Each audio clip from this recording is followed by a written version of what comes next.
চলছে বিপিএল, অনেক আলোচনা চলছে ফিক্সিং, একের সঙ্গে পেমেন্ট ইস্যু নিয়ে অনেক জটিলতা, কিন্তু এর বাইরেও অনেক অর্জন আছে বিপিএলের। যেমন টিকিট বিক্রি থেকে রেকর্ড পরিমাণে অর্থ উপার্জন করেছে বিসিবি, একই সঙ্গে রান হচ্ছে, রানের খেলায় চার ছক্কা উঠছে, বিনোদন, দর্শকরা আসছে মাঠে। এমন সব ইতিবাচক ঘটনার বিপরীতে বলা হয় না আলোর নিচে অন্ধকার থাকে, সেসব নিয়েও অনেক বেশি আলোচনা হচ্ছে। যেখানে সব থেকে বেশি আলোচনায় চিটাগংসের মালিকের একটা উক্তি পারভেজ ইমনকে নিয়ে, যে তিনি আসলে তার পেমেন্টের বেলায় বলেছিলেন যে টাকা কি গাছে ধরে, তাকে আসলে তিনি সন্তুষ্ট করতে পারছেন। এই ঘটনায় আলোড়িত হয়ে যায় ক্রিকেট অঙ্গন। এটা নিয়ে আজকেও আলোচনা হয়েছে। আমাদের আজকে সেই ট্যাগলাইনটা থাকছে আমাদের স্যাটারডে নাইট স্পোর্টসে, টাকা কি গাছে ধরে। আমাদের সঙ্গে আলোচনা করবার জন্য আছেন মাহফুজ আলম, সম্মানিত প্রেস সেক্রেটারি, আমাদের ক্রীড়া উপদেষ্টা যিনি আছেন, ব্যক্তিগত প্রেস সেক্রেটারি আছেন। তিনি আসলে আজকে গেস্ট হিসেবে বসে আছেন, কিন্তু আমরা জানি এই সময়ের আপনারা যারা টিভি সেটে দেখেছেন সবসময় মানুষটিকে হোস্টের জায়গায় দেখেছেন এবং এক ছোট্ট আধিপত্য। সাকিব আল হাসান আমাদের ছিলেন একদম। মাহফুজ, স্বাগত জানাচ্ছি স্যাটারডে নাইট স্পোর্টসে। একই সঙ্গে আছেন আমাদের শামীম চৌধুরী, সিনিয়র ক্রীড়া সাংবাদিক, যিনি ডাটা বা ক্রিকেট বোর্ডের সমস্ত অর্থনৈতিক বিষয়গুলো এত পুঙ্খানুপুঙ্খভাবে আলোচনা করেন যে আসলে তার কথা ফেরবার মতো কেউই নেই। দুজনকে স্বাগত জানাচ্ছি আমাদের। যে বিষয়ে শামীম ভাই বলছিলাম ট্যাগলাইনটা, যে টাকা কি গাছে ধরে কি না, এটা নিয়ে একটু আগেও সম্ভবত ক্রীড়া উপদেষ্টাও কথা বলেছেন। দেখুন, আমি খুবই ভাগ্যবান মনে করছি এই কারণে যে মাহফুজ কিন্তু প্রেস বক্সে আমার পাশের টেবিলটাই বসতো আর কি, এবং দীর্ঘদিন অনেক অনেক ব্যাপারে ওর সাথে আমার আলোচনা হতো এই শেরে বাংলা স্টেডিয়ামের প্রেস বক্সে। সেই থেকে আমার পাশের টেবিলটা খালি হয়ে গেছে। মাহফুজ এখন সরকারের নীতি নির্ধারণী একটা জায়গায় চলে গেছে, সেখানে মাননীয় ক্রীড়া উপদেষ্টাকে তার অনেক কাজের সহযোগিতা করছেন, অনেক অনেক বিষয়। সেই জন্য তো একটু আপনি যে প্রসঙ্গটা আসলেন, আসলে চিটাগাংয়ের ফ্র্যাঞ্চাইজ যে কথা বলেছেন, এ কথা আসলে শোভনীয় ভাষায় আমরা কেউ দেখব না। কারণ ওনারই একজন ক্রিকেটার যিনি জাতীয় দলে প্রতিনিধিত্ব করছেন, চ্যাম্পিয়ন্স ট্রফির স্কোয়াডে উনি আছেন, এবং তাকে নিয়ে আমরা একটা স্বপ্ন দেখছি, যেহেতু উনি টি-20 যে বিশ্বকাপ আমরা জিতেছি, সেই বিশ্বকাপের স্কোয়াডের ওপেনার, এবং তার খুব ভালো ভালো পারফরমেন্স আছে। আপনি একটা ক্রিকেটারকে অসম্মান করে কথা বলতে পারেন না। যদি আপনি ফিট থাকেন, ফিজিক্যালি ফিট থাকেন, এবং ডিসিপ্লিনের গ্রাউন্ডে আপনার বিরুদ্ধে কোনো নালিশ না থাকে, সেক্ষেত্রে তো আপনি খেলার জন্য অ্যাভেলেবল এবং আপনাকে টাকাটা দিতে হবে, আপনি ড্রাফট প্রাইসটা তাকে দিতে হবে। এবং ক্রিকেট বোর্ড যেই আপনার ইনস্টলমেন্টটা বেঁধে দিয়েছে, অর্থাৎ আপনি ড্রাফটের পরপর 25%, তারপরে লিগ টুর্নামেন্ট চলাকালে আপনাকে 50%, এবং টুর্নামেন্ট শেষে আপনার 25, অবশেষে 25%, সেগুলো আপনাকে সবই সময় মতো পরিশোধ করার কথা। সেক্ষেত্রে ওনার কথাটা আসলেই ভালো ছিল না, এবং মাননীয় উপদেষ্টা আজকে কিন্তু সেই বিষয়টা অ্যাড্রেস করেছে যে আরেকটু যেন উনি যেন শালীনতা বজায় রেখে কথাটা বলেন, তাহলে ভালো হয় আর কি। ক্রিকেটাররা তো দেশের সম্পদ, এবং তারা আমাদের সবারই পরম শ্রদ্ধার পাত্র, তাই না? আমাদের বাংলাদেশে আমরা প্রাউড ফিল করি যে ক্রিকেটকে নিয়ে। সুতরাং এ ব্যাপারে ওনাকে আরও বেশি রক্ষণশীল মনোভাব হওয়া উচিত ছিল। মাহফুজ, এই বিষয়টা, আপনি তো ক্রীড়া সাংবাদিক ছিলেন, এখনও আছেন আমি বলি, সেটা হচ্ছে কিন্তু মানে অ্যাজ এ ক্রীড়া সাংবাদিক খুবই মানে কষ্টদায়ক শব্দটা শুনতে। আমি আজকে প্রশ্নটা করেছিলাম সম্মানিত নাজমুল আবেদিন ফাহিম স্যারকে, সম্ভবত তিনি এই কথাটার জন্য অনেকদিন বেঁচে থাকবেন। এর পরের দিন যেদিন তাকে প্রশ্ন করা হলো যে মালিকদের সাথে আজকে মিটিং ছিল, সেখানে প্রশ্ন করা হয়েছে কিনা, এত স্পর্ধা কীভাবে তিনি পান, তিনি বলেছেন তিনি আজকে অসুস্থ, আসেননি, সেই জন্য আসলে প্রশ্ন করা যায়নি।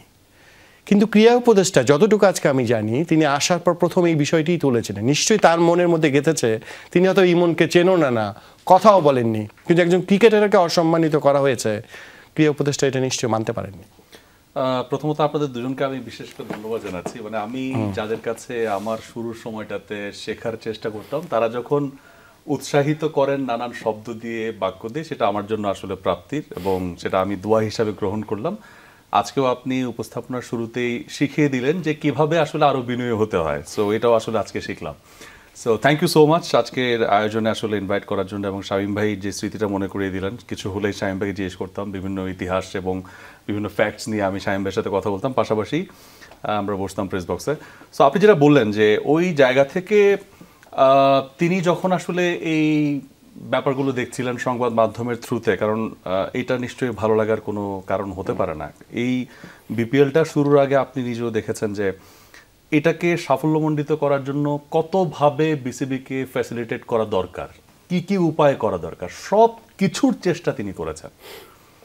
প্রথমত আমরা কিন্তু কখনোই দেখিনি যে একটা বিপিএলকে ঘিরে 3টা স্টেডিয়ামের সংস্কার হয়ে যাচ্ছে ধুপধাপ করে উইদিন 2 মান্থস। এটা তো আমি জানি না যে অন্য কোনো মানে মন্ত্রী থাকলে বা বিসিবির প্রেসিডেন্ট থাকলে তিনি সাহস করতেন কিনা যে 2 মাসে আপনাকে টেন্ডার থ্রো করতে হবে, কাউকে অ্যাওয়ার্ড করতে হবে এবং তাকে ওই টাইমের মধ্যে কাজ শেষ করানোর জন্য তাগিদ দিতে হবে। সো 2 মান্থস এটা কোনোভাবেই ইনাফ না, but he has taken the risk. এবং টাকার অঙ্ক কম না ছিল, অলমোস্ট 31 কোটি টাকা।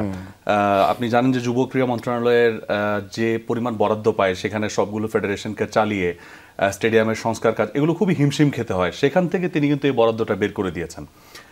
শুধু কি তাই, মানে সেখানে আমাদের সম্মানিত প্রধান উপদেষ্টা ডক্টর মোহাম্মদ ইউনূস তাকে ইনভলভ করা হয়েছে, তিনি তার কাছে গেছেন, তার কাছে অ্যাপ্রোচ করেছেন যে স্যার আপনি অলিম্পিকের জন্য থিম দেন, আমাদের জন্য কিছু একটা করে দেন। এবং সেটার কারণে দেখেন তিনি তারুণ্যের উৎসবের কনসেপ্ট দিয়ে দিলেন।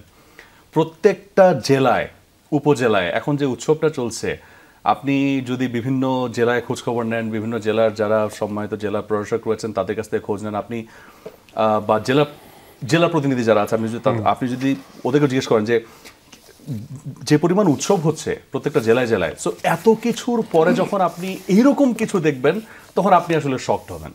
সেই শকটের জন্য কি আপনারা গত 1 মাস মাঠে যাননি?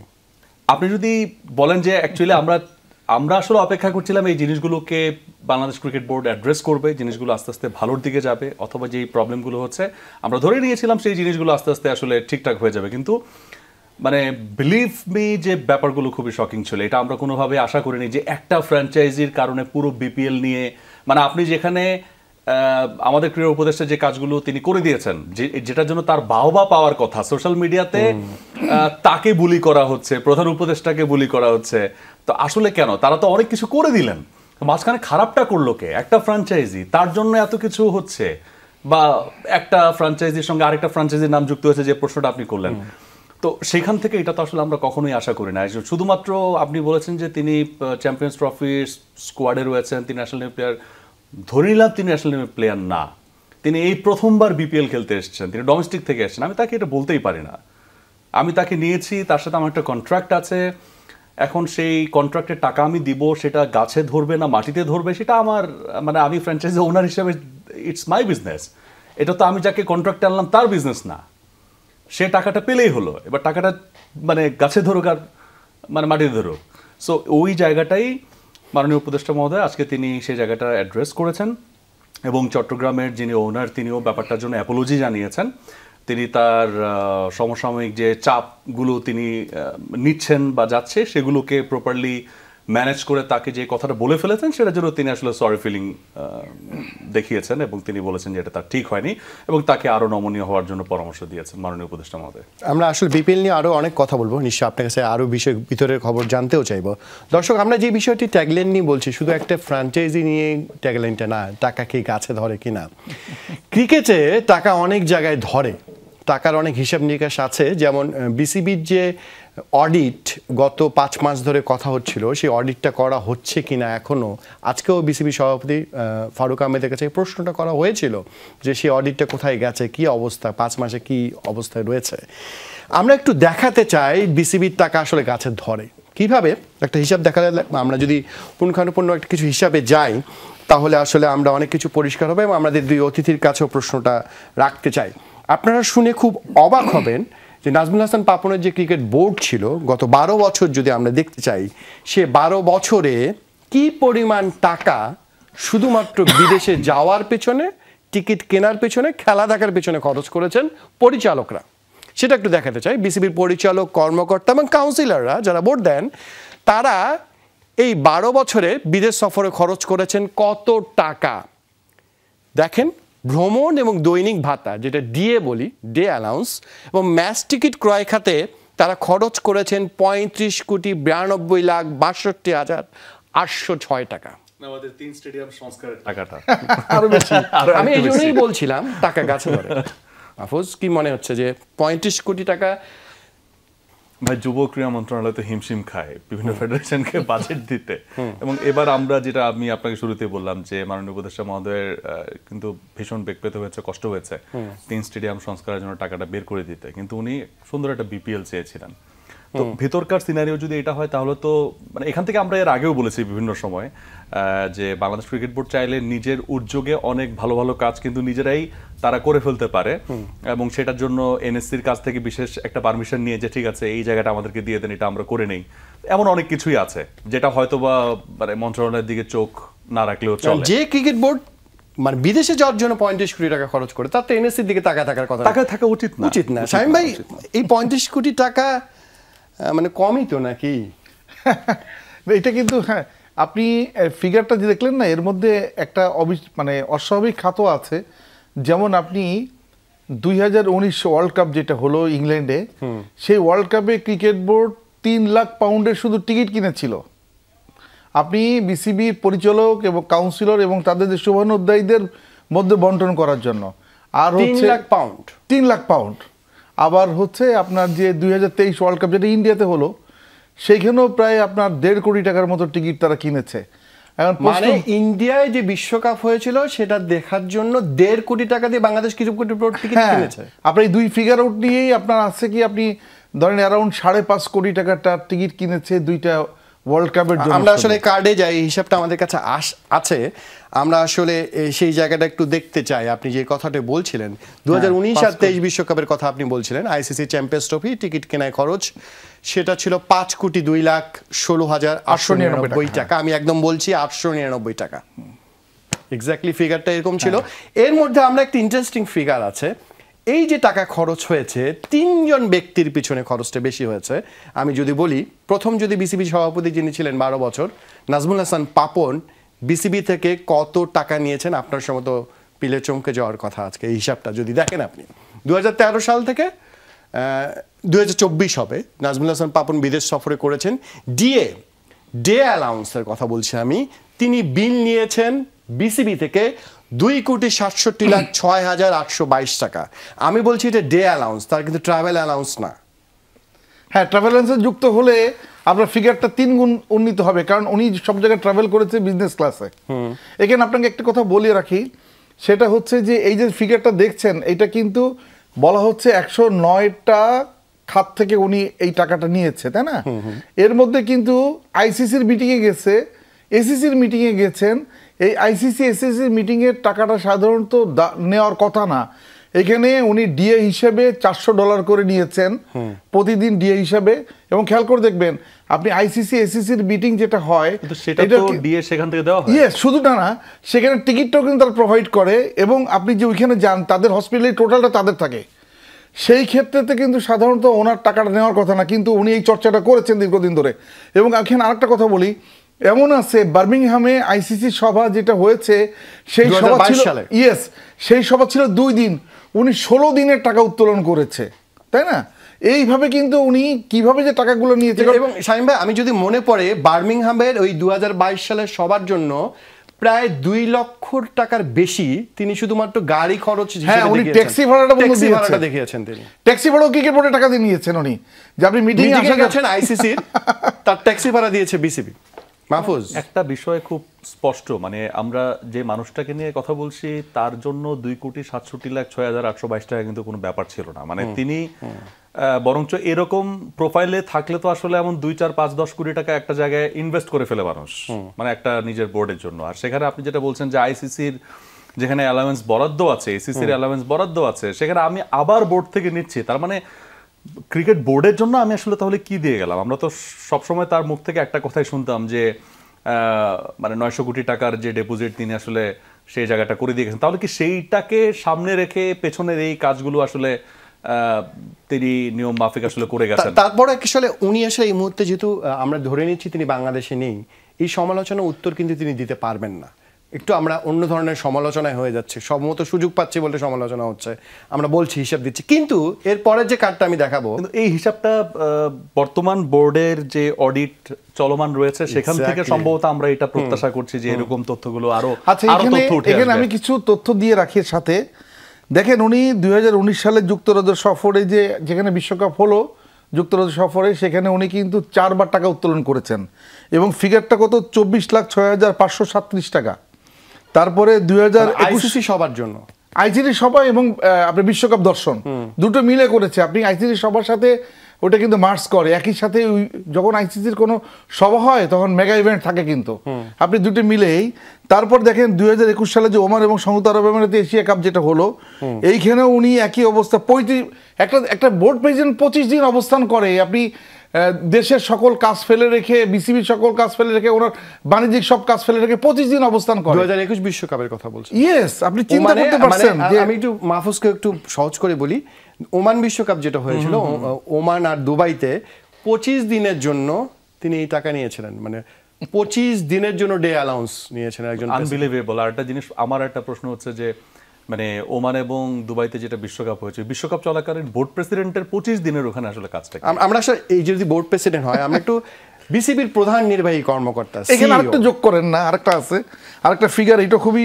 মানে হাস্যকর ফিগার সেটা হচ্ছে 2019 সালে যে আপনার ইন্ডিয়াতে যে বাংলাদেশের সিরিজ হলো পূর্ণাঙ্গ সিরিজ যেটা আপনিও গিয়েছিলেন সেই সিরিজে কিন্তু উনি 6 বার টাকা নিয়েছে কিভাবে জানেন মনে করেন একটা ওয়ানডে দেখে ঢাকায় ফিরছে একটা টি-20 দেখে ঢাকা ফিরছে আবার একটা টি-20 দেখতে গেছে আবার ফিরছে আবার টি-20 দেখছে আবার ফিরছে এইভাবে করে টেস্ট দেখছে 2 বার এইভাবে করে উনি 6 বার টাকা নিয়েছেন 6 বার ট্রাভেল খরচ নিয়েছেন তার ফিগারটা কোথায় যায় আপনি বুঝতে পারছেন বিজনেস ক্লাসে 6 বারে যাওয়া আসা হ্যাঁ 6 বার যাওয়া আসা একইভাবে 2022 সালে যে ওয়ার্ল্ড কাপ যেটা হলো সেটাতে উনি 14 দিন অবস্থান করছে অস্ট্রেলিয়ায় সে 14 দিনের টাকা নিচে ক্রিকেট বোর্ড এখন আমি আসলে এই উত্তরটা নিজামুদ্দিন চৌধুরী সুজন দিতে পারবেন আমরা আসলে সিওরটা দেখতে চাই পরের কার্ডটায় যেটা দেখছিলাম আমরা সেই কার্ডটায় নিশ্চয়ই মাহফুজের কাছে প্রশ্ন থাকবে সিইও অনেকদিন ধরে কোনো প্রশ্নের উত্তর দিতে চাচ্ছেন না মিডিয়ায় তিনি আসেন না এর প্রশ্নের জবাবদিহিতাও তিনি করেন না আমি আশা করব নিশ্চয়ই সিইও এটার ব্যাখ্যা দেবেন এটার পর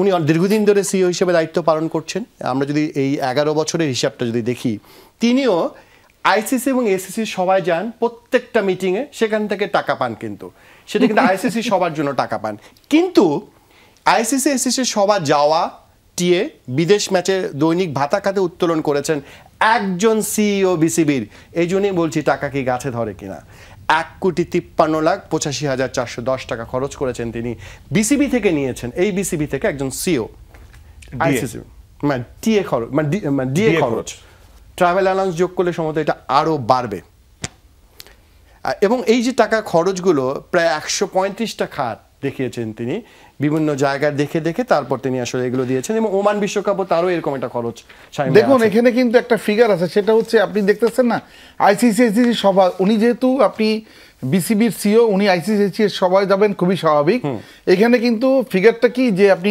2019-এর আগ পর্যন্ত ওনার ডিএ ছিল $200 বিসিবি পরিচালকরা পেতেন 300 বোর্ড সভাপতি 400 উনি পেতেন $200 এইটাকে উনি 2019 থেকে ক্রিকেট বোর্ড ওনার জন্য সুবিধা করেছে কি বোর্ড পরিচালকদের সমান করেছে ওনার ডিএ $300 ডিএ খেয়াল করেন এবং উনি কিন্তু এই যে আপনি নিয়মিত সভার বাইরে উনি খেলা দেখার জন্য যতটা যে সমস্ত সফর বোর্ড প্রেসিডেন্ট করেছেন প্রতিটি সফর উনি করেছেন বাংলাদেশ টিমের খেলা দেখার জন্য ওয়ার্ল্ড কাপ ফাইনাল দেখার জন্য আইপিএল দেখার জন্য এগুলো প্রত্যেকটা টাকা ক্রিকেট বোর্ডকে দিতে হয়েছে এবং এখানে দেখেন যে যেই সফরে আপনি দেখলেন যে বার্মিংহামে বোর্ড প্রেসিডেন্ট মহোদয় উনি সাবেক বোর্ড প্রেসিডেন্ট মহোদয় উনি যে ট্যাক্সি ভাড়া নিয়েছেন উনিও স্বতন্ত্রভাবে ট্যাক্সি ভাড়া নিয়েছেন ক্রিকেট বোর্ডের কাছ থেকে হ্যাঁ ক্রিকেট বোর্ড থেকে ওনার যে ফিগার আউটগুলো প্রত্যেকটা দেখবেন এক্সট্রা লাগেজের জন্য পর্যন্ত টাকা নিয়েছে উনি যে অস্ট্রেলিয়া থেকে ঢাকায় আসবেন এর জন্য এক্সট্রা লাগেজ খরচ নিয়েছে উনি এক্সট্রা মানে উনি অতিরিক্ত শপিং করেছে সেই শপিংয়ের জন্য কিছু একটা লাগবে না টাকা দিতে হবে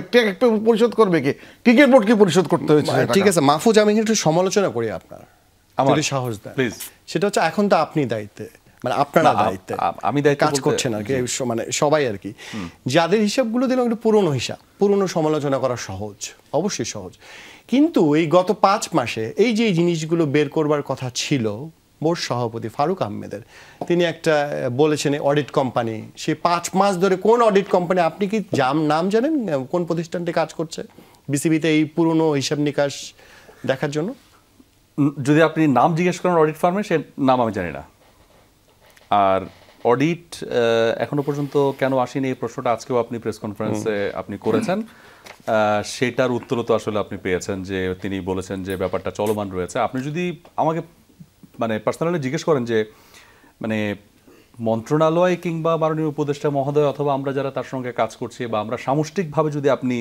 চিন্তা করেন যে মানে আমাদের ইচ্ছেটা আসলে কি ছিল আমরা এটাই ইচ্ছে প্রকাশ করেছিলাম বা আমরা মানে মনে মনে এটা চেয়েছিলাম যে এটুক সময়ের মধ্যে এমন অনেক কিছু উঠে আসবে যেটা আপনি এখানে যে গ্রাফিক্স কার্ডগুলো দেখালেন সেটা হয়তোবা বাংলাদেশ ক্রিকেট বোর্ড তারা সেখান থেকে সেগুলো প্রকাশ করছে, এটা আমরা চেয়েছিলাম, এটা আমরা এখনো চাই যে এটা খুব দ্রুত হোক। কিন্তু যে সময়টা একটা গেছে সিঙ্গেল গত 5 মাসে একটা সিঙ্গেল অনিয়মের কথা বিসিবি কি বের করতে পেরেছে আগের বোর্ড করেছে? না, আপনার মনে পড়ে? এই জায়গাতে আমাদেরও আসলে চাওয়া পাওয়ার জায়গাটা আপনি যেটা বলছেন মানে ঠিক এরকমই ছিল যে আমরা আরো একটু ফাস্ট চেয়েছিলাম এই জায়গাটা। তবে আজকেও ওই বিষয়টাতে প্রেস কনফারেন্সে আসার আগেও মাননীয় উপদেষ্টা মহোদয় কিন্তু বোর্ড প্রেসিডেন্টের সঙ্গে এই জিনিসটা জিজ্ঞেস করেছেন, তিনি এই ব্যাপারটা নিয়মিত খোঁজ খবর রাখছেন এবং তিনি কিন্তু ব্যক্তিগতভাবে বোর্ড প্রেসিডেন্টকে এই জিনিসটা বলেছেনও যে এই ব্যাপারটাকে ত্বরান্বিত করেন, আমি খুব দ্রুত ওই অডিট রিপোর্টগুলো দেখতে চাই বা এখান থেকে কারা কারা কোন কোন খাতে দুর্নীতি করেছে এই বিষয়গুলোকে মানুষের সামনে নিয়ে আসেন, এটা আমরা প্রকাশ করতে চাই। এই ব্যাপারে কিন্তু মাননীয় উপদেষ্টা মহোদয় যতবার তিনি আসলে এই জায়গাটা ইচ্ছে প্রকাশ করেছেন, আমি ট্রুলি সারপ্রাইজ যে তিনি রিয়েলি চাচ্ছেন যে এই জায়গাটা আসলে সামনে আসুক। কারণ আমরা দেশের এই যে যেটা শামীম ভাই বললেন যে কোন কোন খাতে টাকাগুলো কিভাবে গিয়েছে, কোনটা দরকার ছিল কোনটা দরকার ছিল না, বিং এই পদে ডেজিগনেটেড আপনি কতটুকু অ্যাভেল করতে পারেন সেটা করেন, নো প্রবলেম।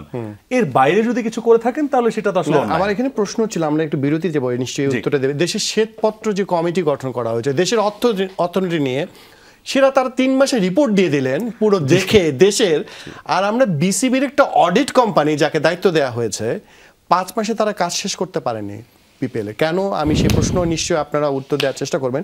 মাহফুজ, মানে বিরতির আগে একটু আমরা যেমনটি প্রশ্ন করছিলাম যে শ্বেতপত্র নিয়ে, সেটা তারা সময় খুব দ্রুত করেছে দেশের ক্ষেত্রে, কিন্তু বিসিবিতে আপনি নিজেও বলছেন, উপদেষ্টাও নিশ্চয় আমার সঙ্গে একটা ইন্টারভিউতেও বলেছিলেন যে প্রথমেই বলেছিলেন যে আসলে বিসিবিতে এই স্বচ্ছতা তিনি দেখতে চান, ইন্টিগ্রিটি দেখতে চান। মানে সেই চিন্তা থেকেই তো ফারুক আহমেদ আসলেন সেই জায়গাটায়। মানে আপনাদের সাথে কি তার কমিউনিকেশন গ্যাপ হয়েছিল নাকি আসলে সে আপনাদের এই স্পিরিটটা ধরতে পারেনি? মানে ডিরেক্ট আমি যদি এটার উত্তরটা একটু অন্যভাবে দেই আর কি, সেটা হচ্ছে যে খানিকক্ষণ আগেও যেটা বললাম যে আমাদের সামগ্রিক চাওয়াটা ওইটাই ছিল যে যতটুকু দ্রুততম সময়ে মানুষের কাছে আগের ঘটে যাওয়া দুর্নীতির চিত্রটা আমরা আসলে প্রকাশ করতে পারি। তো আজকে প্রেস কনফারেন্সে আপনিও আসলে যখন এই প্রশ্নটা করেছিলেন তার প্রত্যুত্তরে তো তিনি একটা উত্তর দিয়েছেন যে ওভারঅল অনেক কিছু নিয়ে আসলে তিনি ব্যস্ত ছিলেন। কমিটির ব্যাপারটাও যেটা বলেছেন সেই জায়গাটা একদম মানে ফেলে দেওয়ার মতো না, সেখানে কিছুটা লুকোবল হয়তোবা কম আছে, কিন্তু সেটার আবার অল্টারনেট একটা ওয়ে ছিল যেটাকে আসলে চুজ করা যেত অ্যাকর্ডিং টু দ্য কনস্টিটিউশন। 5 জনের একটা কমিটি রিফর্ম করে বা ফর্ম করে সেটা দিয়েও আসলে অনেক কিছু ম্যানেজ করে ফেলা যেত। তো যাই হোক, মানে এই জায়গাটা যে হয়নি সেটা আসলে ভালো হয়নি। এই পর্যন্ত যে 5 মাস হয়ে গেল কিছুই যে আমরা প্রকাশ করতে পারলাম না, আমি সেখানে আমাদেরকে ইনক্লুড করেই বলছি যে আমরা পারলাম না, সেইটা ভালো হয়নি। তো সেটার দায় মানে যদি নিতে হয় আসলে বিসিবিকে নিতে হবে, কারণ সেখানে যেহেতু একজনকে ডেজিগনেটেড করা হয়েছে এবং তিনি ওভারঅল জায়গাটা আসলে টেক কেয়ার করছেন, তার কাছ থেকে তো প্রত্যাশা, মানে আমি আমাদের কথা বাদ দিলাম, পুরো দেশের মানুষের প্রত্যাশাটা ছিল। তো মানে গণমাধ্যম বলেন, পুরো দেশের মানুষ বলেন, সবাই চেয়েছিল যে আরেকটু ফাস্টার সেখান থেকে কিছু একটা অন্তত আসবে। তো সেটা খুব বেশি কঠিন ছিল সেটা আমি মনে করি না, তবে আরেকটু মানে ত্বরান্বিত হলেই সম্ভবত মানুষ মানে মানে সবাই খুব হ্যাপি হবে, খুশি হবে, আমরাও খুশি হব। শামীম ভাই, যেটা হচ্ছে যে আমরা একদম শুরুর দিকে বলছিলাম বিসিবি থেকে অনেক ডকুমেন্টস কিন্তু মিসিং ছিল, কিছু বের হয়ে যাওয়ার আমরা ছবিও দেখেছিলাম, এরপর কারো বিরুদ্ধে কোনো রকম অ্যাকশন নিতে আমরা দেখিনি। বিসিবির এই কমিটি কাজগুলো খুব স্লো, সবার মধ্যে একটা গুঞ্জন আছে, গুজব, একদম গুজব পর্যায়ে। আগের কমিটি কারোর সাথে কোনো সমঝোতা হয়েছে কিনা, বাঁচানোর চেষ্টা করা হচ্ছে না? দেখুন, আপনি আপনার প্রশ্নের মধ্যেই অনেকগুলো উত্তর পাবেন। সেটা হচ্ছে আপনি কিন্তু কোশ্চেন করেছিলেন, এটা সম্ভবত 7 তারিখে তখনও অন্তর্বর্তীকালীন সরকার গঠিত হয়নি। আপনার প্রেস কনফারেন্সে বিসিবির যে বর্তমান সিইও আছে ওনাকে প্রশ্ন করেছিলেন যে এই যে ডকুমেন্টসটা চলে গেল, আপনি 5 তারিখে রাতেই কিন্তু ঘটনা ঘটে গেছে, যেদিন সরকার পতন ঘটেছে সেই রাত্রেবেলায় বিসিবি থেকে সিসিটিভিতে কিন্তু অলরেডি ধরা পড়েছে যে কেউ একজন আপনি একটা ব্যাগে করে রাত্রেবেলা মধ্যরাত্রি নিয়ে যাচ্ছে ডকুমেন্টসগুলা, সেটা হচ্ছে ব্যাগে করে, সেখানে টাকা থাকতে পারে, ডকুমেন্টস থাকতে পারে, অনেক কিছুই আমরা সন্দেহ করি। আপনি যখন সিওকে পোস্ট করলেন উনি কিন্তু হেসে উড়িয়ে দিলেন। পরে আপনি পোস্ট করেছিলেন সেটাই হচ্ছে কি যে এই অডিট করে কারা, ওনার সম্পৃক্ততা, ওনার পারিবারিক সম্পৃক্ততা পর্যন্ত এখানে আছে। আমি আপনাকে অত দূরে যাচ্ছি না, একটা কথা বলি, সেটা হচ্ছে আপনি দেখবেন যে বিসিবির সর্বশেষ অডিট রিপোর্ট যেটা 2023-24 যেটা দাখিল করা হয়েছে এজিএমে, সেই অডিট রিপোর্টের ভলিউমটা হচ্ছে পাতা হচ্ছে সংখ্যা মাত্র 33 পৃষ্ঠা, যার মধ্যে 18 পৃষ্ঠা অবজারভেশন আর হচ্ছে 15 পৃষ্ঠা হলো আপনি শুধুমাত্র সামারি রিপোর্ট লেখা। এর আগে যেটা অডিট রিপোর্ট যেগুলো হতো সেগুলো সাধারণত দেখছি 86 পৃষ্ঠা 103 পৃষ্ঠা এইভাবে বড় ছিল, এবং প্রত্যেকটা হেডের কিন্তু মোটামুটি সামারি শুধু না কয়েকটা পাওয়া যেত, উপহেড টেড পাওয়া যেত। এখানে কিন্তু আপনি দেখেন একটা অ্যামাউন্ট আছে যে রিসিভেবল অ্যামাউন্ট, কার কাছে কত পাবেন শুধু অঙ্ক ফিগারটা লেখা আছে, কিন্তু কত আছে কার কার কাছে কত অঙ্ক সেই ফিগারগুলো নাই। একই অবস্থা দেখেন আপনি যদি 2014 সাল থেকে এই পর্যন্ত দেখেন কখনো কিন্তু টিকিট বিক্রির কোনো হিসাব কোনো অডিট রিপোর্টে পাবেন না, শুধু হচ্ছে টিকিট ছাপানোর খরচ, টিকিট কমিটির খরচ এটা আছে। তাহলে কি টিকিট বিক্রিতে কোনো আয় হয় নাই? দেখেন কি করছেন।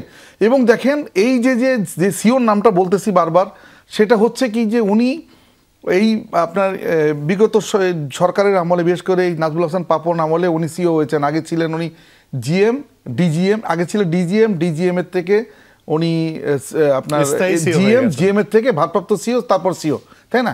এবং দেখেন ওনার স্যালারিটা উনি নিজে করেছে কি, উনি 2000 সালে যখন জয়েন করেছে, আমার ভালো করে খেয়াল আছে, ওনার বেতন ছিল মাত্র 5500 টাকা। উনি এখন বেতন পায় কত জানেন? এটা কোম্পানি আইনও লঙ্ঘন করেছে।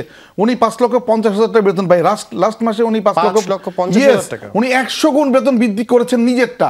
এবং আর একটা সিএফও যে আছেন, সিএফও তো না, উনি একজন নর্মাল গ্রাজুয়েট, উনি আপনার অ্যাকাউন্টস মেনটেন করে, মান্নান সাহেব, ওনার নাম আব্দুল মান্নান সরকার। ওনার শুরুতে বেতন ছিল 3,200 টাকা, এখন উনি বেতন পান হচ্ছে আপনি 2 লাখ টাকা বেতন পান।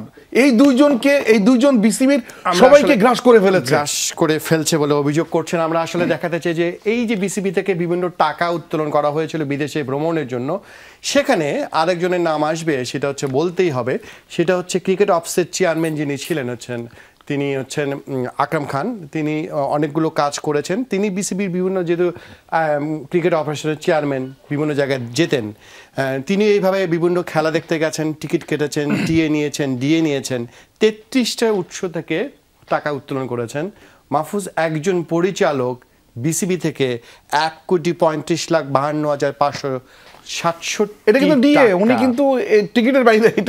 এটাও মানে এই যে হিসাবগুলো বলছি আমরা, একটা হিসাব দিচ্ছি, কিন্তু মানে এটাতে হয়তো কোনো প্রাপ্য আছে, কিন্তু ধরলাম, কিন্তু সেটাও প্রাপ্য আসলে কতটা ন্যায্যতা রাখে একজন পরিচালকের পিছনে এত টাকা খরচ হয়, যেটা আমরা খানিকক্ষণ আগে আলোচনা করছিলাম। আমরা সেকেন্ড কার্ডটা যেতে যেতে আলোচনা করি। একটা ন্যায্যতা, যেটা আপনি বললেন যে কিছু থাকবে যে সেই জায়গার অ্যালাউন্স তার জন্য আসলে বরাদ্দ ছিল বা আছে, আর কিছু আছে যেখান থেকে আমি আইসিসি থেকে পাচ্ছি বা এসিসি থেকে পাচ্ছি, অথবা সেখানে আমার জন্য ওই সংস্থা থেকে আলাদা বরাদ্দ ছিল, এর বাইরেও আমার আসলে ক্রিকেট বোর্ড থেকে নেওয়ার কোনো দরকার ছিল না।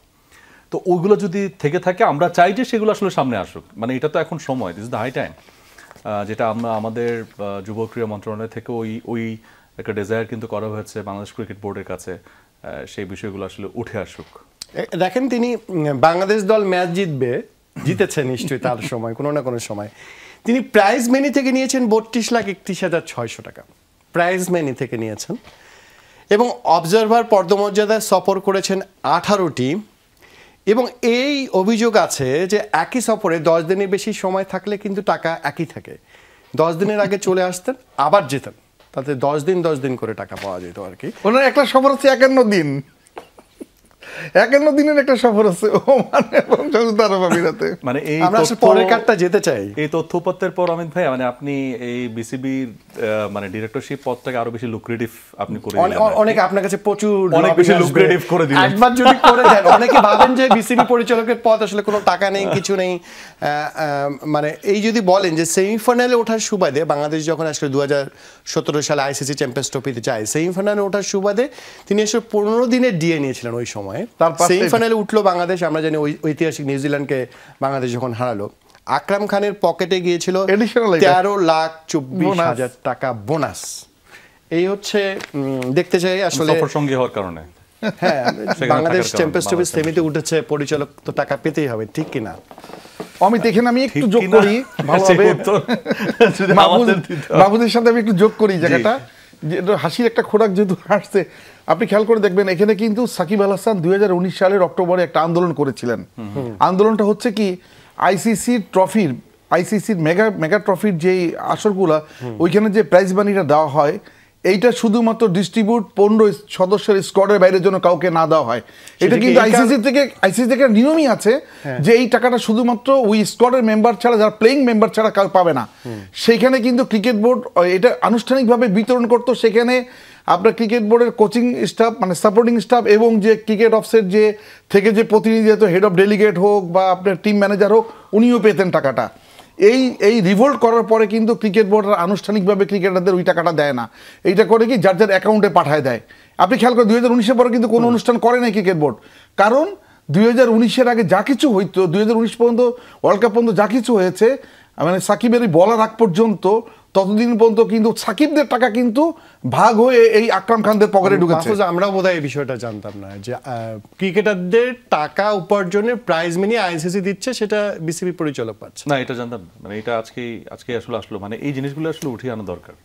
মানে আপনাদের এই জায়গাতে যতটুকু ইনভেস্টিগেট করেছেন শামীম ভাই, আপনি নিজে কিংবা তামিদ ভাই, আপনিও আপনার সোর্স থেকে, তো এই জায়গাগুলো আমার কাছে মনে হয় যে এগুলো খুব ন্যাশনালি উঠে আসা উচিত। আমরা তো এটাই একটু দেখতে চাচ্ছি যে কি ধরনের পুকুর চুরিটা হয়েছে, কি ধরনের অনিয়মটা হয়েছে, কতটুকু আপনি করতে পারতেন, কতটুকু করতে আপনি এত কিছু যদি এইভাবে হয়ে থাকে ভাই, তাহলে বাংলাদেশ ক্রিকেট বোর্ডের মানে এক্সট্রা 5টা মাঠ কোথায়?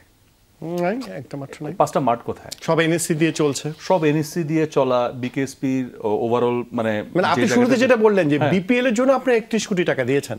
হ্যাঁ, রাইট। সো ওই জায়গাটা থেকে তো ভাই আপনি ক্রিকেট বোর্ড আপনার কাছে যদি এত টাকা থেকেই থাকে, আপনি তো নিজের আর্টস থেকেই বলতে পারতেন যে আচ্ছা ওই স্টেডিয়ামটা আমাদেরকে লিজ দিয়ে দেন, আমরা ওইটা করে নিচ্ছি, অথবা আমরা নিজের একটা স্টেডিয়াম বানিয়ে ফেলছি। বা আমরা দেখেন, আমরা তো বিভিন্ন জায়গায় গিয়েছি মানে ক্রিকেট ম্যাচ কভার করার জন্য, সব জায়গায় যে ইনফ্রাস্ট্রাকচার দিয়ে স্টেডিয়াম হইতে হয় ব্যাপারটা কিন্তু তা না। সো গ্রিন গ্যালারি দিয়ে কিন্তু আপনি খুব চমৎকার স্টেডিয়াম করতে পারেন। সো এরকম নজির তো আছে, নিউজিল্যান্ড থেকে শুরু করে আমরা শ্রীলঙ্কার কথা যদি বলি সেখানেও আছে। তো সেখানে কি কয়েকটা মাঠ কিনে একটু গ্রিন গ্যালারি বেসড, দুই পাশে একটা মিডিয়া বক্স, আরেক পাশে হচ্ছে একটু ড্রেসিং রুম করে 5টা মাঠ করা যেত না? ক্রিকেট বোর্ড তো ইনডোরই করে নাই। সাকিবরা আন্দোলন করেছিল 2019। এক একজনের পেছনে যেই ফিনান্সিয়াল তথ্য দিচ্ছেন, ওই একজনের টাকা দিয়েই তো একটা মাঠ হয়ে যায়। Seriously ridiculous. তো এতে একটা বিষয় স্পষ্ট আপনার আজকের এই তথ্যপত্রের ভিত্তিতে, যে গত 17 বছরে যারা আসলে রুল করেছেন বাংলাদেশ ক্রিকেট বোর্ডকে, তারা কতটুকু বাংলাদেশ ক্রিকেটকে ভালোবেসেছেন আর কতটুকু নিজের পকেটকে ভালোবেসেছেন। দুটো ভালোবাসা পরিষ্কার হয়ে গেছেন। Thank you so much. আমরা নিজের একটু সাহস দিলে সমালোচনা করতে চাই। মানে কার সমালোচনা? মানে আপনাদেরও। আমার ওয়েলকাম। আপনার ঠিক না, আমাদের। হ্যাঁ, সার্চ কমিটি আপনি জানেন যে আরেকটা কাজ করছে, সবগুলো ফেডারেশন নিয়ে করছে। আপনারই সহকর্মী সার্চ কমিটি, যে সুইমিং ফেডারেশনের কমিটি দেওয়া হয়েছে, সেখানে আপনার সহকর্মী যুব ক্রীড়া মন্ত্রণালয়ের জয়েন্ট সেক্রেটারিকে কমিটিতে রাখা হয়েছে। কিন্তু আপনাদের শুরুতেই একটা ছিল যে সরকারি কর্মকর্তারা কমিটিতে থাকবে কেন, এটা প্রতিশ্রুতি ছিল, কিন্তু কেন তাকে রাখা হলো আপনারা জানেন কি? এই জায়গাটা আসলে যেভাবে চিন্তা করা হয়েছে, আমি সেটা সেই জায়গাটা বলি। ওটা হচ্ছে যে, যেমন ধরেন ইভেন আমরা এটাও বলেছিলাম যে প্রত্যেকটা অ্যাডহক কমিটিতেই, যেমন আপনি দেখবেন যে কিছু যেহেতু কমিটিটা অ্যাডহক কমিটি, এটা কিন্তু পূর্ণাঙ্গ কমিটি না। অ্যাডহক কমিটির কাছে অ্যাডহক কমিটি এই ক্রান্তিকালীন সময়টা সে টেক ওভার করবে, সে ইলেকশন দিবে। সো এই সময়টাতে স্বচ্ছতার সবচেয়ে বেশি প্রয়োজন হয়। আপনি যখন এই সময়টাতে আপনি একটা ফেয়ার ইলেকশন চাবেন, আপনি যখন এটার ভিতর থেকে অনেক কিছু, আপনি তো মানে আগে কি হয়েছে, কি হইতে পারতো, এই জিনিসগুলো যখন আপনি ইনভেস্টিগেটিভ কাজ করতে যাবেন, সেখানে আপনার প্রপার মানুষের আসলে থাকা দরকার। তো ওইটা নিশ্চিত করার জন্য আমি এখনো মনে করি প্রত্যেকটা ফেডারেশনের মন্ত্রণালয় অথবা এনএসসি, জাতীয় ক্রীড়া পরিষদ অথবা যুব ক্রীড়া মন্ত্রণালয় থেকে মনোনীত যে কোনো একজন প্রতিনিধি থাকা উচিত। আপনি হয়তোবা দেখবেন বিভিন্ন অ্যাডহক কমিটির অনেক জায়গায় দেওয়া আছে প্রতিনিধি বাংলাদেশ সেনাবাহিনী, প্রতিনিধি বাংলাদেশ নেভি। কিন্তু সেখানে তো সেটা হতে পারতো, আপনাদের ক্রীড়া মন্ত্রণালয়ের প্রতিনিধি না দিয়ে একটা মন্ত্রণালয়ে একজনকে রাখা হয়েছে। প্রশ্নটা সেভাবে উঠছে, যদি সব জায়গায় দিতেন তখন তো প্রশ্ন না। এটা সিলেক্টিভ হয়তোবা ইন্টারেস্টের আসলে বেসিসে দেওয়া হয়েছে। সো এটা আমার কাছে মনে হয় যে খুব বেশি মানে খারাপ কিছু হয়েছে তা না, বরঞ্চ একটা মানে আই ফ্রম মিনিস্ট্রি সেটা হতে পারে। এখন যদি কারো নাম নিয়ে যায়, ব্যক্তি বিশেষ স্পেসিফিকলি ওখানে বসে, এটা আমার কাছে মনে হয় যে অ্যাডহক কমিটির ক্ষেত্রে সেটা কোনো সমস্যা নেই। আর যদি নির্বাচিত কমিটি আসে, সেখানে তো আপনাকে নির্বাচন করেই আসতে হবে, আপনি আপনার যোগ্যতা দিয়ে প্রমাণ করে আসবেন। বাট স্বচ্ছতার জন্য আমার কাছে মনে হয় যে এটা হতে পারে, এটা আমি খারাপ অ্যাঙ্গেলে দেখি না। বরং আমি মনে করি যে প্রত্যেকটা অ্যাডহক কমিটিতেই মিনিস্ট্রি অথবা এনএসসি এখান থেকে একটা চোখ থাকা উচিত। এই যে নির্বাচনের কথা বললেন, সেই জায়গাটা আপনার এসে কি মনে হয় না বিসিবিতে মনে হচ্ছে কিনা? আমি জানি যে নিয়মের বেড়াজাল ছিল আইসিসি, এটা অ্যাডহক কমিটি করলে আলটিমেটলি ভালো হতো। কনস্টিটিউশন কি বলে? সম্ভাবনা কনস্টিটিউশন কি বলে? সম্ভব না। না, আপনি বলেন না। সম্ভব না। মানে অ্যাডহক কমিটি দিয়ে কি আপনি হচ্ছে যে কনস্টিটিউশনের কোনো ধারায় আছে কিনা যেটা দিয়ে আপনি এভাবে অপারেট করতে পারেন, যেখানে আপনার ইলেক্টেড হচ্ছে যে যারা বোর্ড ডিরেক্টর আছে, সেখানে আপনার হাতে অপশন যেটা ছিল সেই অপশন দিয়ে আপনি সর্বোচ্চ যে জায়গাগুলো ফাংশনাল না, অপারেশনাল না, যে জায়গাগুলো স্থবির হয়ে যাচ্ছে সেই জায়গাটাতে আপনি এন্ট্রি নিতে পারেন, and we took that entry. So ওইটার পরে আমাদের এক্সপেকটেশন যেগুলো ছিল সেই জায়গাগুলো প্রসেসটা একটু স্লো, ওই জায়গাগুলো আর একটু ফাস্টার করা যায়। আপনি বলতে পারেন যে এখন একটা বিষয় খুব চাউর হচ্ছে যে সবগুলো কমিটিতে লোক নাই, কাজ ঠিক মতো হচ্ছে না। এর বাইরেও কিন্তু আরেকটা কমিটি নিয়ে চিন্তা করা যেতে, অ্যাকর্ডিং টু দ্য কনস্টিটিউশন, যেহেতু আপনি আইসিসির ফ্রেমওয়ার্কে কাজ করেন, সো আপনি কনস্টিটিউশনের বাইরে কিছু করতে পারবেন না। তাহলে তো যদি করাই যেত তাহলে আপনি গভর্নমেন্ট থেকে ফোর্স করে অনেক কিছু করে ফেলতে পারতেন, যেটা আসলে গভর্নমেন্ট করছে না। যতটুকু বাংলাদেশ সরকারের বা যুব ক্রীড়া মন্ত্রণালয় তার এখতিয়ার থেকে করতে পারে অ্যাকর্ডিং টু দ্য কনস্টিটিউশন, সেই পথেই কিন্তু তারা এগিয়েছে। আমরা কনস্টিটিউশন দিয়ে আসলে শামীম ভাই যে মানে ফাহিম স্যারকে নিয়ে আসা হয়েছে, ফারুক আহমেদকে নিয়ে আসছে, কিন্তু এই দুইজন ব্যক্তির মধ্যে আমরা দেখেছিলাম দ্বন্দ্বটা প্রকাশ্য হয়েছিল। সেটা আপনি মনে করেন কিনা, ক্রীড়া সাংবাদিক হিসেবে দীর্ঘদিন কাজ করছেন, এটা কিছুটা স্থবিরতার পেছনে একটা বড় কারণ? দেখুন, ওই যে আপনি মাহফুজের একটা পয়েন্ট থেকে আমি বলতে চাই যে আপনি শুরু থেকে একটা শ্যাডো ক্যাবিনেটের মতো করতে পারতেন, যেটা হচ্ছে কনস্টিটিউশনে কিন্তু ধারাতে আছে বোর্ড প্রেসিডেন্ট কিন্তু 5 জন উপদেষ্টা নিয়োগ করতে পারেন, এবং 5 জন উপদেষ্টা, এবং যদি আপনি ওয়ার্কিং কমিটি ফাংশন করেন, ওয়ার্কিং কমিটি এই দুটো ফাংশন করলে কিন্তু আপনার বিদ্যমান যে পরিচালকরা আছে তাদেরকে ইনঅ্যাক্টিভ করেও কিন্তু সম্ভব ছিল। বিদ্যমান যে সিও এবং যে সিএফও আছে তাদেরকে বাইরে রেখেও কিন্তু সম্ভব ছিল ক্রিকেট বোর্ডটাকে আরো সুন্দরভাবে পরিচালিত করা। সুযোগ এখনো আছে, সুযোগ এখনো আছে। এখন দেখেন, প্রশ্নটা হচ্ছে যে দেশের এই ক্রান্তি লগ্নে যখন আপনি একটা রিজিম চেঞ্জ হয়েছে, আর একটা অন্তর্বর্তীকালীন সরকার আসে, তাদেরকে তো সহযোগিতা আমরা করতে পারছি কিনা এটাও বিরাট ব্যাপার। সেটা হচ্ছে ক্রিকেট বোর্ডের আপনি দুইজনকে আপনি নিয়োগ দেওয়া হয়েছে প্রেসিডেন্ট হিসেবে এবং পরিচালক হিসেবে, এই সরকার না আসলে তারা কি আসতে পারতো? তারা এই বিসিবিতে আসতে পারতো না। তাহলে সরকারের মেসেজটা কি তারা ধারণ করেছে? করেননি। আমি বহুবার প্রেস কনফারেন্সে ফারুক ভাইকে একই কোশ্চেন করেছি যে দেশের প্রত্যেকটা অধিকাংশ যে আপনি ইনস্টিটিউশনের প্রধান, বেতনভুক্ত প্রধান, যে তারা কিন্তু চেঞ্জ হয়ে যাচ্ছে, চেঞ্জ হয়ে গেছে, এবং গভর্নমেন্ট করতেছে এই কারণেই, কারণ ওই প্রতিষ্ঠানটাকে যদি আপনি নিষ্কলুষ করেন, যদি আপনি ওই স্বচ্ছতা নেন, তাহলে কিন্তু তাদের দ্বারা সম্ভব না। কারণ তারা বিগত 15 বছর, 16 বছর, 17 বছর ওই সরকারের দাবিদারি করছে। সুতরাং তাকে রেখে আপনি কি করে আপনি একটা ক্রিকেট বোর্ডের আপনি স্বচ্ছ ক্রিকেট বোর্ড প্রতিষ্ঠা করবেন? শুরুতেই আপনি বাদ দিয়ে দেন সিওকে এবং সিএফওকে, তারপরে তো সম্ভব। সেই বার্তা কি তারা নিতে পারছেন? যে দুজনকে ক্রিকেট বোর্ডের যে দুজন পরিচালক এবং একজন পরিচালক এবং সভাপতিকে নিয়োগ দিয়েছে আপনার জাতীয় ক্রীড়া পরিষদের মাধ্যমে মন্ত্রণালয়, তাদেরকে তো সেই অনারটা তারা করে নাই। এই জায়গাটা খুব বেশি করে বোঝা উচিত ছিল, তাহলে আজকে এই অবস্থাটা হতো না। আপনি যেটা বলছেন যে এখনও সেই তদন্ত রিপোর্ট আলোর মুখ দেখে নেই, এখনও আপনার যে দুর্নীতির কোনো কিছু প্রমাণপত্র এখনও দিতে পারে নাই। দেশের যেখানে প্রতিটা প্রতিষ্ঠান দুর্নীতি প্রকাশ্যে আসছে, সেখানে ক্রিকেট বোর্ড আজও পর্যন্ত ক্রিকেট বোর্ডে কোনো দুর্নীতি হয়নি। তাহলে এত টিকিট বিক্রির টাকাটা গেল কোথায়? এনএসসিকে লেভি বুঝিয়ে দিল কোথায়? এখন এনএসসি কমপ্লেন করলেই তো ক্রিকেট বোর্ড টাকা দিতে পারতো, কিন্তু ক্রিকেট বোর্ড দিবে কিভাবে? ওই অঙ্কটাই তো ক্রিকেট বোর্ড দাখিল করতে পারে না। এই জন্য আপনি ক্রিকেট বোর্ডের স্বচ্ছতার প্রয়োজন দ্রুততম দরকার। সরকারের এখন দরকার পড়লে অ্যাড্রেস না, সরকার এখন আমার ইম্পোজ করা দরকার যে দ্রুততম সময়ের মধ্যে এই যে আপনার যারা দুর্নীতিগ্রস্ত এদেরকে সব বিদায় করে দেন, তারপর আপনি ক্রিকেট বোর্ডটাকে পরিচালনা করেন। এবং শামীমের ওই কথাটার সঙ্গে আমি পুরোপুরি আসলে একমত যে এখনো তো ওই সুযোগটা আছে। আপনি চাইলে অ্যাকর্ডিং টু দ্য কনস্টিটিউশন একজন সভাপতি, তার জন্য 5 জনের একটা অ্যাডভাইজারি প্যানেল তিনি নিতে পারেন। তিনি যদি মনে করেন যে তার হ্যান্ডস উইক হয়ে যাচ্ছে বা অপারেশনাল জায়গাগুলোতে তার আরো হ্যান্ডস দরকার, so there is an option যেখানে আপনি আপনার পছন্দ মতো কিছু মানুষকে আপনি এখানে নিয়ে আসতে পারবেন, যারা আপনার কোন কোন ফিল্ডে আপনি কাজ করবেন, এই 5টা খাতে, এই 5 খাতের 5 জন সুপার এক্সপার্টকে আপনি নিয়ে আসেন, অটোমেটিকলি কিন্তু আপনার সব ফাংশন দেখবেন যে অনেক বেশি ফাস্টার হয়ে গেছে। সো অপশনস আছে, যেটা শামীম ভাই বললেন। এখন দেখা যাক যে আমরা সামনে। আপনি যেমন ক্রীড়া মন্ত্রণালয়ে কাজ করছেন, উপদেষ্টা, নিশ্চয়ই আপনি থাকার জন্য তার কাজটা অনেক সহজ হয়েছে, পরামর্শ নিচ্ছেন তিনি আপনার কাছে, যেহেতু আপনি ক্রীড়া ক্ষেত্রে ছিলেন। আমি বলছিলাম সেই পরামর্শ আপনি নিশ্চয়ই ফারুক আহমেদকেও দিতে পারতেন। ক্রীড়া অনেকেই সেই জায়গায় বলছিল আপনাদের সেই কিছুটা দূরত্ব নিয়ে গুঞ্জন ছিল, সেটা কি ঠিক হয়েছে নাকি? আমাদের দূরত্ব, আমি তো আজকে ফারুক ভাইয়ের পাশেই দাঁড়িয়েছিলাম, দূরত্ব কোথায়? না, ছিল কিন্তু ফিজিক্যাল এই দূরত্ব হয়তো ছিল না, মানসিক দূরত্বের কথা শোনা যাচ্ছিল। সেটা হচ্ছে কি, আপনাকে আমরা দেখিনি কিন্তু গত 1-1.5 মাস। যেমন ধরেন হচ্ছে তাহমিদ ভাই, আলোচনা ওনার সঙ্গে যেটা হয়েছিল আমাদের বিগার ইন্টারেস্টে হয়েছিল। এটা আমি যেমন এখন যেই বিষয়গুলোকে আপনার সামনে একদম টেলিভিশনে সবার সামনেই অ্যাড্রেস করছি, সেই বিষয়গুলো নিয়ে আসলে আমরা কথা বলেছি ফর দ্য বিগার ইন্টারেস্ট, যে বিপিএলটা এই জায়গাতে আমরা এই জিনিসগুলো এভাবে করতে পারতাম, যেই জিনিসগুলো প্রথম দিন যেই ম্যাসাকারগুলো হয়েছিল তার একদিন আগে এবং ওই দিন সেই জিনিসগুলো না হলে সম্ভবত স্টার্টিংটা মানে এত কিছু, আমি যে একদম শুরুতে আপনাকে একটা ভূমিকা দিয়েছিলাম, মন্ত্রণালয় কি করেছে, ক্রীড়া উপদেষ্টা কি করেছেন, প্রধান উপদেষ্টা কি করেছেন, সবার চোখ যখন এইদিকে, আর সেখানে যেখানে চোখ সেখানেই যখন এরকম ম্যাসাকার, তখন আসলে আপনি কিছুটা হলেও আপনার কাছে এটা খারাপ লাগবে। সেই খারাপ লাগাটাই আমরা পুরো মন্ত্রণালয় থেকে যারা ছিলাম তারা আমরা প্রকাশ করেছি যে জায়গাটা আরো বেটার হতে পারতো। তো সেই জিনিসটা যেভাবে সামনে এসেছে সেভাবে সামনে না আসলেও পারতো। আমি জানি না এটা কেন এইভাবে সামনে এসেছে, বাট দ্যাট ওয়াজ এখন ঠিকঠাক সব, এটা তখনও ঠিকঠাক আপনাকে ছিল। প্রায় দেখা যায় that was a professional conversation, ঠিক সেটা আছে। তখনও ছিল, এখনো আছে, ভবিষ্যতে থাকবে। আমরা আসলে একদম শেষ পর্যায়ে শামীম ভাই আপনাকে অসংখ্য ধন্যবাদ। নিশ্চয়ই আবারও কোনো একটা এপিসোডে আপনার সঙ্গে কথা হবে। মাহফুজকে অসংখ্য ধন্যবাদ। আমি জানি আপনি কতটা বিজি ছিলেন, এখান থেকে আবার গভীর রাতে ফিরতে হবে, কালকে সারাদিন কাজ আছে। আমরা সেই স্বপ্নটাই দেখি, ক্রিকেট বোর্ড সেই স্পিরিটটা যেন ধারণ করে।